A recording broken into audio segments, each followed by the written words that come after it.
অর্থাৎ যাদেরকে চিহ্নিত করা যায় না। সুতরাং মুখোশ কিন্তু কখনোই ব্যবহার করা উচিত না।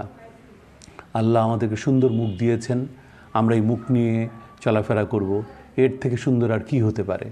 আমি মনে করি যে মেয়েরা যারা আছে তারা যদি আরেকটু সেজে সুন্দর করে বের হয় তাহলে আরও ভালো লাগবে, আরও মনে হবে পয়লা বৈশাখের আনন্দ আরও অনেক বেশি বেড়ে গেছে।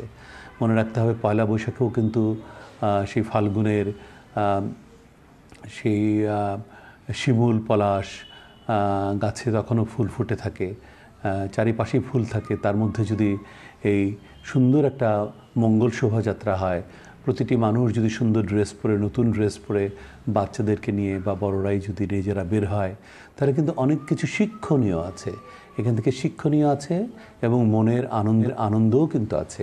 কিন্তু আমরা যদি দেখি কোনো মানুষ ভল্লুকের মুখোশ পরে শোভাযাত্রায়, আমরা যদি দেখি বাঘের মুখোশ পরে শোভাযাত্রায় অংশগ্রহণ করছে, শিয়াল, কুকুর, ভূত এর মুখোশ পরে মঙ্গল শোভাযাত্রায় অংশগ্রহণ করছে, বিকৃত মুখোশ, তো প্যাঁচার মুখোশ এগুলো পরে শোভাযাত্রা করে, তাহলে অবশ্যই সেগুলো কিন্তু আমাদের শিল্প, সাহিত্য, সংস্কৃতি এবং এই যে হাজার বছরের বাঙালি আমরা যারা জাতি, আমাদের কোনো সংস্কৃতির সাথে, কোনো কালচারের সাথেই এর মিল নাই।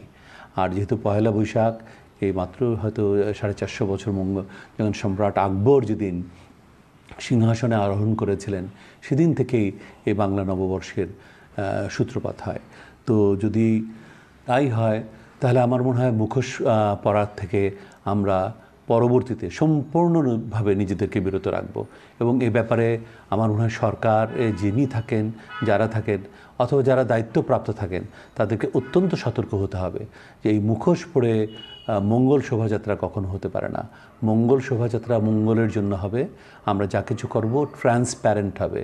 তাই আমার কিছু স্পেসিফিক সাজেশন আছে যে আমাদের জাতীয় প্রতীক রয়েছে, জাতীয় প্রতীক যেমন দোয়েল পাখি, যেমন শাপলা, সাদা শাপলা, এটাকে নানান রঙে রঙিন করা যেতে পারে। যেহেতু পয়লা বৈশাখ উদযাপন করা হচ্ছে, বৈচিত্র্যে এটা নানান রকম রঙে বৈচিত্র্যময় করে তোলা যেতে পারে।